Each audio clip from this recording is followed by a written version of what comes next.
మన ప్రభువును ప్రియరక్షకుడునైన యేసుక్రీస్తు శక్తిగల నామంలో మీ అందరికీ శుభములు. ప్రియమైన దేవుని బిడ్డలారా, మరి ఎలా ఉన్నారు? గతించిన దినమంతా కూడా ఆయన రెక్కల నీడలో నిన్ను నన్ను మనందరినీ కాపాడి నడిపించి పోషించి ఆయుష్నిచ్చి ఆరోగ్యాన్నిచ్చి మరొక నూతనమైన దినములో మనం ప్రవేశపెట్టిన విధానాన్ని బట్టి మరొకసారి ఆయనకి వందనాలు చెల్లించుకుంటున్నామండి. మరి ఈ దినము దేవుడు మనకిస్తున్న వాగ్దానము యెషయా గ్రంథము 59వ అధ్యాయము 21వ వచనం. నీ మీదనున్న నా ఆత్మయు నేను నీ నోట నుంచిన మాటలను నీ నోట నుండి నీ పిల్లల నోట నుండి నీ పిల్లల పిల్లల నోట నుండి ఈ కాలం మొదలుకొని ఎల్లప్పుడూ తొలగిపోవు. ప్రియమైన దేవుని బిడ్డలారా, మరి ఇందులో ఎన్నో ఆదరణకరమైన మాటలు దేవుడు మనకు వినిపిస్తున్నాడు, చూపిస్తున్నాడు.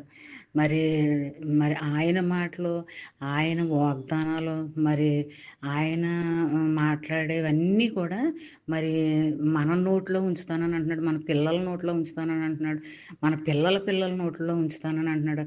ఇప్పుడే కదండి, ఎల్లప్పుడూ సదాకాలము అవి మీ నోటి నుంచి మీ దగ్గర నుంచి తొలగిపోవని వాగ్దానం చేస్తున్నాడు అనమాట అండి.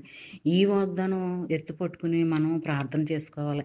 అలా చేసినట్లయితే దేవుని యొక్క దీవెన ఆశీర్వాదాలు మనపైన, మన బిడ్డలపైన, మన కుటుంబ సభ్యులపైన ఎల్లప్పుడూ మన బ్రతుకు దినాలన్నీ కూడా మన వెంటే ఉంటాయని మాటిస్తున్నాడు అనమాట అండి.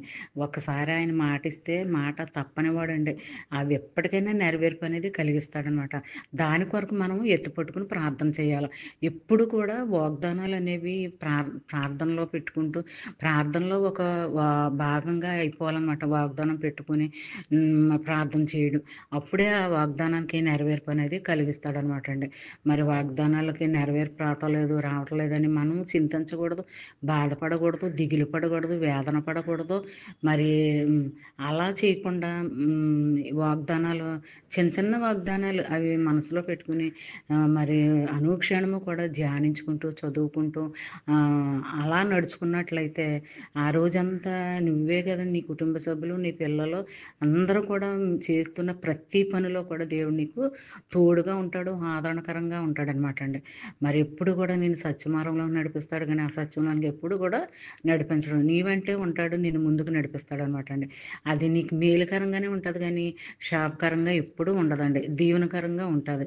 అలాగా ఉండాలని మరి ఈ దినమంతా ఈ చిన్న వాగ్దానం మైండ్లో పెట్టుకుని ధ్యానించుకుంటూ ఉండాలని కోరుకుంటూ, ఆమేన్. God bless you.